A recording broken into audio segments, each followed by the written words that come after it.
Hello दोस्तों, welcome to जिला नेट्री junior. आज के हिंदी पॉडकास्ट सीरीज में हम सुनेंगे मुंशी प्रेमचंद की एक और कहानी, परीक्षा।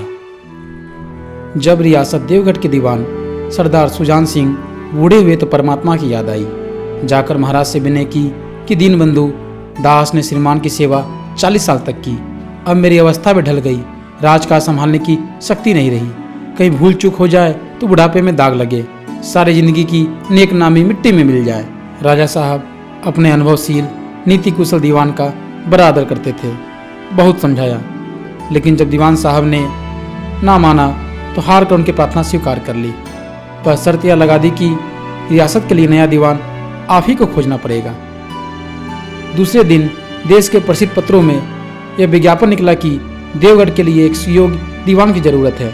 जो सज्जन अपने को इस पद की योग्य समझे वे वर्तमान सरकार सुजान सिंह की सेवा में उपस्थित हो।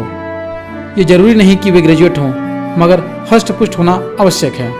मंदाग्नि के मरीज को यहाँ तक कष्ट उठाने की कोई जरूरत नहीं। 1 महीने तक उम्मीदवारों के रहन सहन, आचार विचार की देखभाल की जाएगी। विद्या का कम परंतु कर्तव्य का अधिक विचार किया जाएगा। जो वहाँ से इस परीक्षा में पूरे उतरेंगे वे इस उच्च पद पर सुशोभित होंगे। इस विज्ञापन ने सारे मुल्क में तहलका मचा दिया। ऐसा ऊंचा पद और किसी प्रकार की कैद नहीं, केवल नसीब का खेल है। सैकड़ों आदमी अपना अपना भाग्य रखने के लिए चल खड़े हुए। देवगढ़ में नए नए और रंग बिरंगे मनुष्य दिखाई देने लगे। प्रत्येक रेलगाड़ी से उम्मीदवारों का एक मेला सा उतरता। कोई पंजाब से चला आता था, कोई मद्रास से, कोई नए फैशन का प्रेमी, कोई पुरानी सादगी पर मिटा हुआ। पंडित और मौलवियों को भी अपने अपने भाग की परीक्षा करने का अवसर मिला। बेचारे सनत के नाम रोया करते थे, यहाँ उसकी कोई ज़रूरत नहीं थी।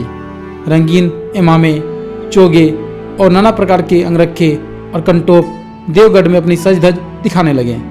लेकिन सबसे अधिक संख्या ग्रेजुएटों की थी, क्योंकि सनत की कैद न होने पर भी सनत से पर्दा तो ढका रहता है। सरदार सुजान सिंह ने इन महानुभावों के आदर सत्कार का बड़ा अच्छा प्रबंध कर दिया था। लोग अपने अपने कमरे में बैठे हुए रोजेदार मुसलमानों की तरह महीने के दिन गिना करते थे। हर एक मनुष्य अपने जीवन को अपनी बुद्धि के अनुसार अच्छे रूप में दिखाने की कोशिश करता था। मिस्टर 9 बजे तक सोया करते थे। आजकल वे बगीचे में टहलते हुए उषा का दर्शन करते थे। मिस्टर ब को हुक्का पीने की लत थी। आजकल बहुत रात गए किवाड़ बंद करके अंधेरे में सिगार पीते थे। मिस्टर द, स और ज से उनके घर पर नौकरों की नाकों में दम था। लेकिन ये सज्जन आजकल आप और जनाब के बगैर नौकरों से बातचीत नहीं करते थे।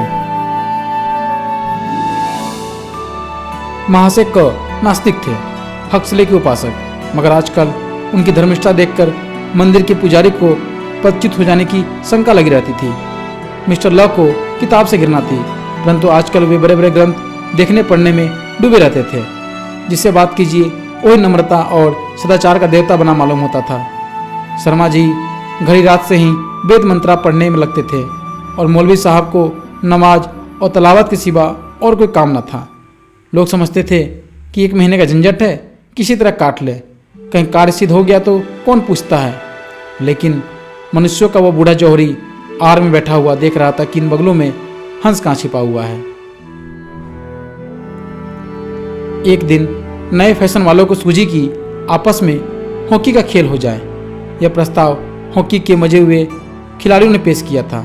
यह भी तो आखिर एक विद्या है, इसे क्यों छिपा रखें। संभव है कुछ हाथों की सफाई ही काम कर जाए। चलिए तय हो गया। फील्ड बन गई, खेल शुरू हो गया और गेंद किसी दफ्तर के अप्रेंटिस की तरह ठोकरे खाने लगा। रियासत देवगढ़ में यह खेल बिल्कुल निराली बात थी। पढ़े लिखे भले मानुष लोग शतरंज और ताश जैसे गंभीर खेल खेलते थे। दौड़ कूद के खेल बच्चों के खेल समझे जाते थे। खेल बड़े उत्साह से जारी था। धाबे के लोग जब गेंद को लेकर तेजी से उड़ते तो ऐसा जान पड़ता कि कोई लहर बढ़ती चली जाती है, लेकिन दूसरी ओर के खिलाड़ी इस बढ़ती हुई लहर को इस तरह रोक लेते थे कि मानो लोहे की दीवार है। संध्या तक यही धूमधाम रही। लोग पसीने से तर हो गए। खून की गर्मी आंख और चेहरे से झलक रही थी। हाँफते हाँफते बेदम हो गए, लेकिन हार जीत का निर्णय ना हो सका। अंधेरा हो गया। इस मैदान से जरा दूर हटकर एक नाला था। उस पर कोई पुल न था। पथिकों को नाले में से चलकर आना पड़ता था। खेल अभी बंद ही हुआ था और खिलाड़ी लोग बैठे दम ले रहे थे।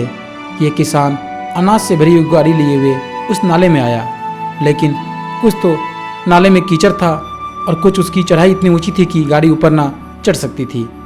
वह कभी बैलों को ललकारता, कई पहियों को हाथ से ढकेलता, लेकिन बोझ अधिक था और बैल कमजोर। गाड़ी ऊपर को ना चढ़ती और चढ़ती भी तो कुछ दूर चढ़कर फिर खिसक कर नीचे पहुंच जाती। किसान बार बार जोर लगाता और बार बार झुंझलाकर बैलों को मारता, लेकिन गाड़ी उभरने का नाम न लेती। बेचारा इधर उधर निराश होकर ताकता, मगर वहाँ कोई सहायक नजर न आता। गाड़ी को अकेले छोड़कर कहीं जा भी नहीं सकता, बड़ी आपत्ति में फंसा हुआ था। इसी बीच में खिलाड़ी हाथ में डंडे लिए घूमते घामते उधर से निकले। किसान ने उनकी तरफ सहमी हुई आंखों से देखा, परंतु किसी से मदद मांगने का साहस न हुआ। खिलाड़ियों ने भी उसको देखा, मगर बंद आंखों से, जिनमें सहानुभूति न थी। उनमें स्वार्थ था, मद था, मगर उदारता और वात्सल्य का नाम भी न था। लेकिन उसी समूह में एक ऐसा मनुष्य था जिसके हृदय में दया थी और साहस था। आज हॉकी खेलते हुए उसके पैरों में चोट लग गई थी। लंगड़ता हुआ धीरे धीरे चला आता था। अकस्मात उसकी निगाह गाड़ी पर पड़ी, ठिठक गया। उसे किसान की सूरत देखते ही सब बातें ज्ञात हो गई। डंडा एक किनारे रख दिया, कोट उतार डाला और किसान के पास जाकर बोला, मैं तुम्हारी गाड़ी निकाल दूं? किसान ने देखा एक गड्ढे हुए बदन का लंबा आदमी सामने खड़ा है। झुककर बोला, हुजूर, मैं आपसे कैसे कहूँ? युवक ने कहा, मालूम होता है तुम यहाँ बड़ी देर से फंसे हो। अच्छा, तुम गाड़ी पर जाकर बैलों को साधो, मैं पहिए को ढकेलता हूँ, अभी गाड़ी ऊपर चढ़ जाती है।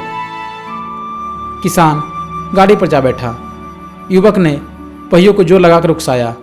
कीचड़ बहुत ज़्यादा था, वो घुटने तक जमीन में गिर गया, लेकिन हिम्मत ना हारी। उसने फिर जोर किया। उधर किसानों ने बैलों को ललकारा, बैलों को सहारा मिला, हिम्मत बंध गई। उन्होंने कंधे झुकाकर एक बार जोर किया तो गाड़ी नाले के ऊपर थी। किसान युवक के सामने हाथ जोड़कर खड़ा हो गया, बोला, महाराज, आपने मुझे उबार लिया, नहीं तो सारी रात मुझे यहाँ बैठना पड़ता। युवक ने हंसकर कहा, अब मुझे कुछ इनाम देते हो? किसान ने गंभीर भाव से कहा, नारायण चाहेंगे तो दीवानी आपको ही मिलेगी। युवक ने किसान की तरफ गौर से देखा। उसके मन में एक संदेह हुआ, क्या यह सुजान सिंह तो नहीं? आवाज मिलती है, चेहरा मोहरा भी वही। किसान ने भी इसकी ओर तीव्र दृष्टि से देखा, शायद उसके दिल के संदेह को भांप गया। मुस्कुराकर बोला, गहरे पानी में बैठने से ही मोती मिलता है। निदान महीना पूरा हुआ, चुनाव का दिन आ पहुंचा। उम्मीदवार लोग प्रातःकाल से ही अपनी किस्मतों का फैसला सुनने के लिए उत्सुक थे। दिन काटना पहाड़ हो गया। प्रत्येक के चेहरे पर आशा और निराशा के रंग आते थे। नहीं मालूम आज किसके नसीब जागेंगे, न जाने किस पर लक्ष्मी की कृपा दृष्टि होगी। संध्या समय राजा साहब का दरबार सजाया गया। शहर के रईस और धनाढ़ लोग, राज्य के कर्मचारी और दरबारी तथा दीवानी के उम्मीदवारों का समूह सब रंग बिरंगी सज धज बनाए दरबार में आ विराजे। उम्मीदवारों के कलेजे धड़क रहे थे। जब सरदार सुजान सिंह ने खड़े होकर कहा, मेरी दीवानी के उम्मीदवार महाशयो, मैंने आप लोगों को जो कष्ट दिया है उसके लिए मुझे क्षमा कीजिए। इस पद के लिए ऐसे पुरुष की आवश्यकता थी जिसके हृदय में दया हो और साथ साथ आत्मबल। हृदय वो जो उदार हो, आत्मबल वो जो आपत्ति का वीरता के साथ सामना करे। और इस रियासत के सौभाग्य से हमें ऐसा पुरुष मिल गया। ऐसे गुण वाले संसार में कम हैं, और जो हैं वे कीर्ति और मान के शिखर पर बैठे हुए हैं, उन तक हमारी पहुंच नहीं। मैं रियासत को पंडित जानकीनाथ सा दीवान पाने पर बधाई देता हूँ। रियासत के कर्मचारी और रईसों ने जानकीनाथ की तरफ देखा। उम्मीदवार दल की आंखें उधर उठी, मगर उन आंखों में सत्कार था, इन आंखों में ईर्ष्या। सरदार साहब ने फिर फरमाया, आप लोगों को स्वीकार करने में कोई आपत्ति न होगी कि जो पुरुष स्वयं जख्मी होकर भी गरीब किसान की भरी हुई गाड़ी को दलदल से निकाल कर नाले के ऊपर चढ़ा दे, उसके हृदय में साहस, आत्मबल और उदारता का वास है। ऐसा आदमी गरीबों को कभी न सतावेगा। उसका संकल्प दृढ़ है जो उसके चित्त को स्थिर रखेगा। वो चाहे धोखा खा जाए परंतु दया और धर्म से कभी ना हटेगा।